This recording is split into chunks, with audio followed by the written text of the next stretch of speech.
Está chegando a hora da decisão para o São Paulo no Campeonato Paulista. É neste domingo, 6 horas, no Morumbi, contra o Novo Horizontino. Inclusive, a Federação Paulista definiu na tarde desta sexta-feira a arbitragem para este jogo. E o dono do apito será Flávio Rodrigues de Souza.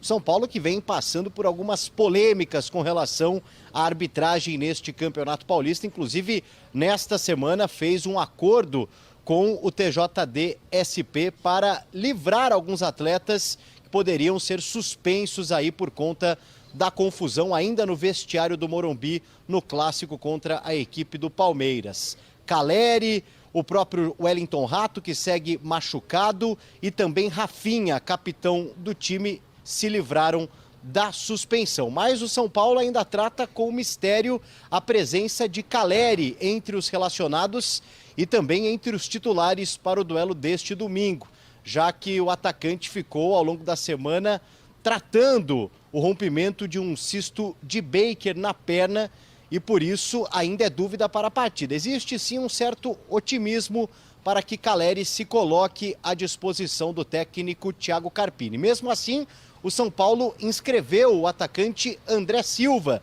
que chegou recentemente do futebol português aos 26 anos para defender o São Paulo, para ser justamente um substituto imediato de Jonathan Caleri. Treinou ao longo dos últimos dias e caso Caleri não reúna nenhum tipo de condição, quem sabe André Silva já pode estrear entre os titulares do tricolor paulista, já nesse jogo importantíssimo de quartas de final do Paulistão. São Paulo que conta com o retorno de Pablo Maia, que cumpriu suspensão na última rodada do Paulistão contra a equipe do Ituano. São Paulo que já projeta também o restante da temporada. Estava atrás de um zagueiro canhoto e parece que encontrou. O tricolor fechou um acordo com Sabino, de 27 anos, que estava defendendo o Sport, mas ainda não jogou em 2024 por conta de uma lesão, uma fissura no pé. É um contrato de risco, mas que o São Paulo acaba aceitando para, quem sabe, suprir essa carência no elenco. Você poder receber um convite de um clube como São Paulo, né? Minha mãe é São Paulina, então tem algo especial para mim, né? Poder estar vestindo essa camisa. O Wellington, que hoje é dono da posição, pode deixar o São Paulo ao término da temporada, já que a negociação de renovação está emperrada entre as partes e o Internacional de Porto Alegre tem o interesse e já fez um contato com o staff do jogador negociando valores para os próximos anos. Então essa pode ser uma posição ainda mais carente no São Paulo, que busca peças que podem compor o elenco e, mais do que isso, né, ajudarem o técnico Thiago Carpini na sequência da temporada. Mas antes o tricolor tem essa decisão. Domingão contra a equipe do Novo Horizontino, casa cheia. O Morumbi deve estar praticamente lotado para esta decisão para o tricolor paulista. Agora sobre Alexandro, lateral esquerdo, jogador da Juventus da Itália, em fase final de contrato, fica somente até junho. É certo que ele vai deixar a Juve. E alguns clubes brasileiros têm monitorado a situação do Alexandro. O Flamengo chegou a conversar com ele, mas optou por contratar o Matias Vinha, tá fora da parada. Hoje, Internacional e São Paulo parecem ser os maiores pretendentes. E o tricolor tem um trunfo à sua disposição, é que Muricy Ramalho trabalhou com o Alexandro nos tempos de Santos, eles estiveram juntos em 2011, ganharam uma Libertadores da América e o Muricy tem trabalhado nos bastidores do São Paulo e também em conversas com o Alexandro na tentativa de contratá-lo. Jogador veterano, bastante experiente, que pode ser utilizado como lateral e até como um zagueiro. Tem muita capacidade tática depois de quase uma década jogando com a camisa da Juve. Ele tem inclusive 323 partidas, tá? 4 jogos de se igualar a Nedved, o jogador que mais atuou na história recente da Juventus. Só para completar sobre o Alexandro, 2,5 milhões de reais na Itália. Ele sabe que para voltar ao Brasil vai precisar diminuir bastante a sua pedida. Mas pessoas próximas ao Alexandro imaginam que hoje a maior possibilidade de ele continuar na Europa. Tudo por causa da segurança que a família encontra lá e talvez não tenha no Brasil. Não se descarta inclusive a chance dele se mudar para a Arábia Saudita, enfim, ou seja, tudo absolutamente aberto em relação ao futuro do Alexandro. O tricolor busca um lateral esquerdo de peso, se não rolar com o Alexandro, pode pintar Ismail, jogador que é torcedor tricolor declarado e que hoje defende o Lille da França. Para fechar o vídeo, para falar sobre o São Paulo, que contratou um zagueiro canhoto. Era um pedido antigo da comissão técnica, posso contar que Sabino é o novo reforço.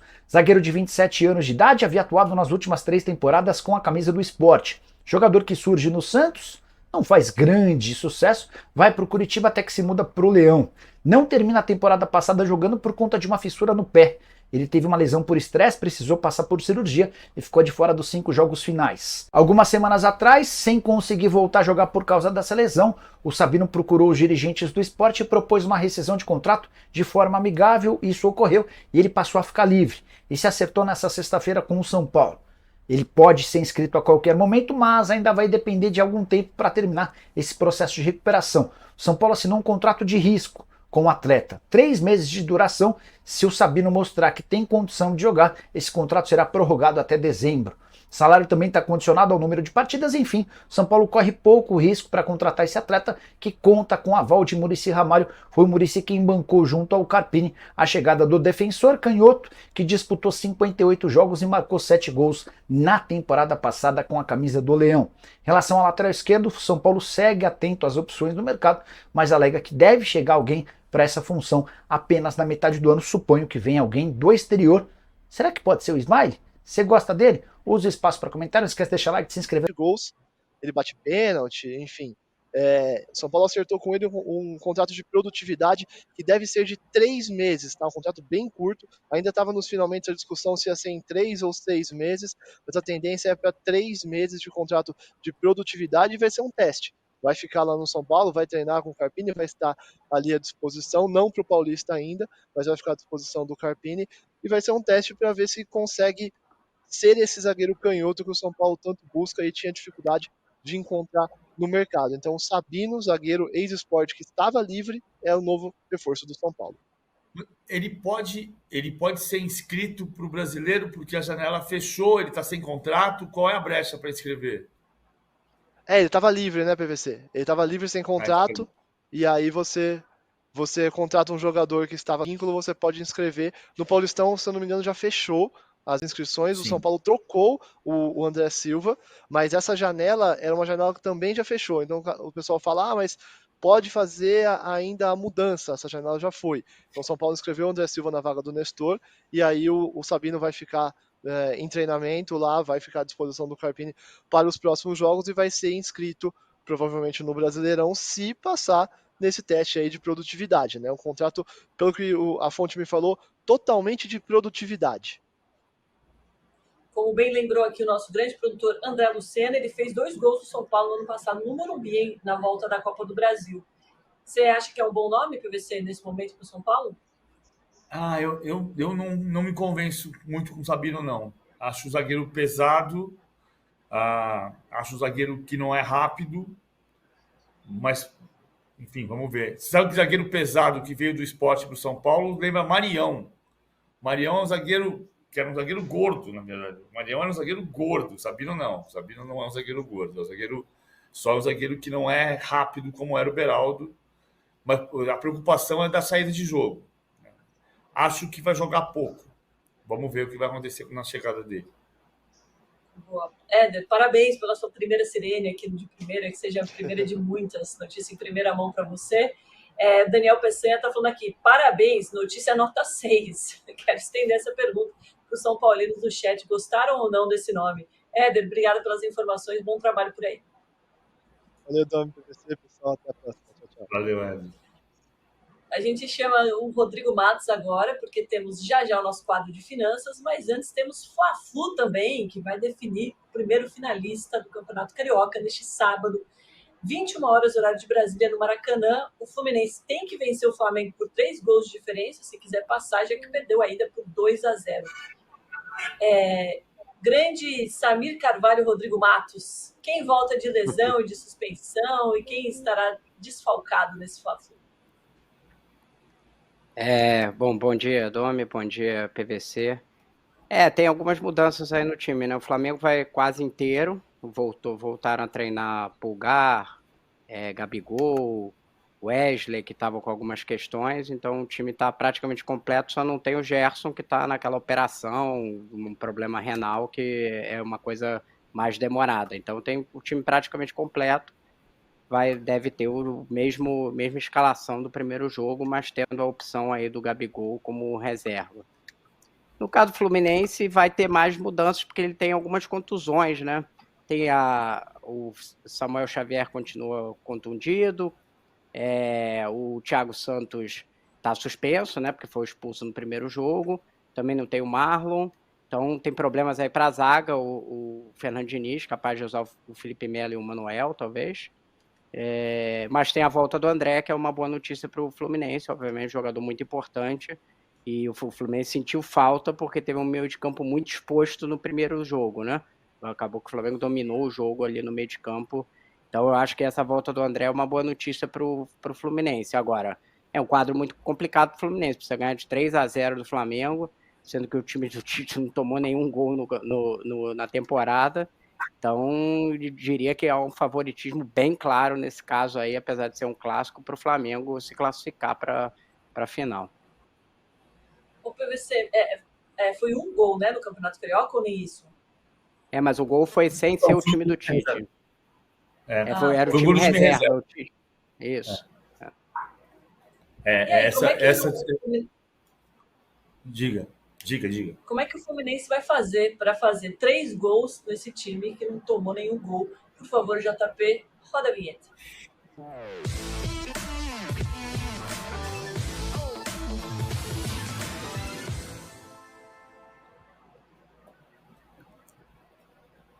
Nós vamos brincar de Fluminense aqui porque a gente falou do Flamengo, da defesa do Flamengo na semana passada. Nos últimos 12 clássicos, o Fluminense não ganhou nenhum. E dos últimos 12 clássicos, 6 foram contra o Flamengo. 3 vitórias do Flamengo e 3 empates. Me parece que uma das coisas... O Rodrigo discorda de mim, hein? Pode discordar à vontade, evidentemente. Uma das coisas que está funcionando no Flamengo para jogar contra o Fluminense é a pressão na saída de jogo. E aí eu estava levantando os números do jogo passado, porque assim, o Flamengo só recuperou 2 bolas no campo de ataque. Só 2 interceptações. Nenhum dos desarmes do Flamengo aconteceu no campo de ataque. Então você vai dizer, mas então não é essa a diferença. Então não é essa a diferença, a pressão no campo de ataque que o Flamengo faz. O Flamengo aqui está de azul. O Fluminense de grená, digamos assim. Pode não ser só isso. Mas apesar do Flamengo ter interceptado só 2 vezes no campo de ataque, dos 25 passes errados do Fluminense no jogo no Fla-Flu da semana passada, 15 foram nesse setor do campo aqui.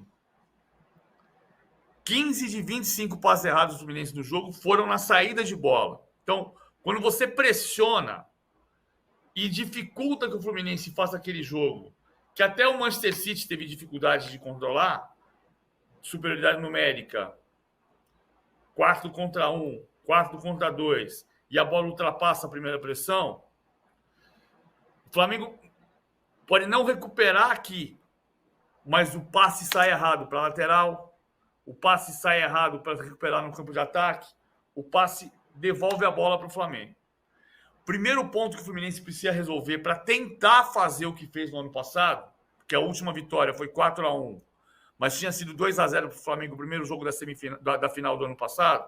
Ou seja, a situação para o Fluminense é idêntica à que ele conseguiu virar, exceto por um fato, que o Flamengo de hoje é muito melhor do que era um ano atrás.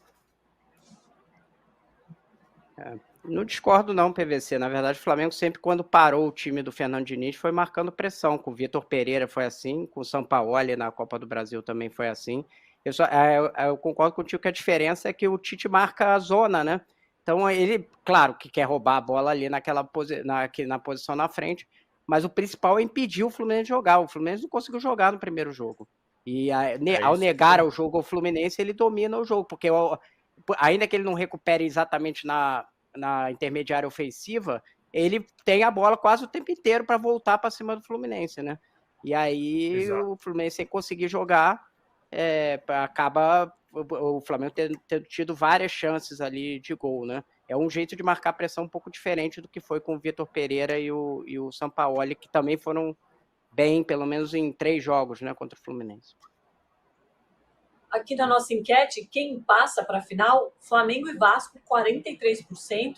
Flamengo e Nova Iguaçu, 36%. Fluminense e Nova Iguaçu, 11%. E Fluminense e Vasco, 10%. Quem passa, PVC, para eu anotar aqui no nosso bolão? Eu acho que Flamengo e Vasco. Acho que passam Flamengo e Vasco. O Vasco tem a vantagem que o Ramon Dias disse na semana passada, que é de ter descansado a semana inteira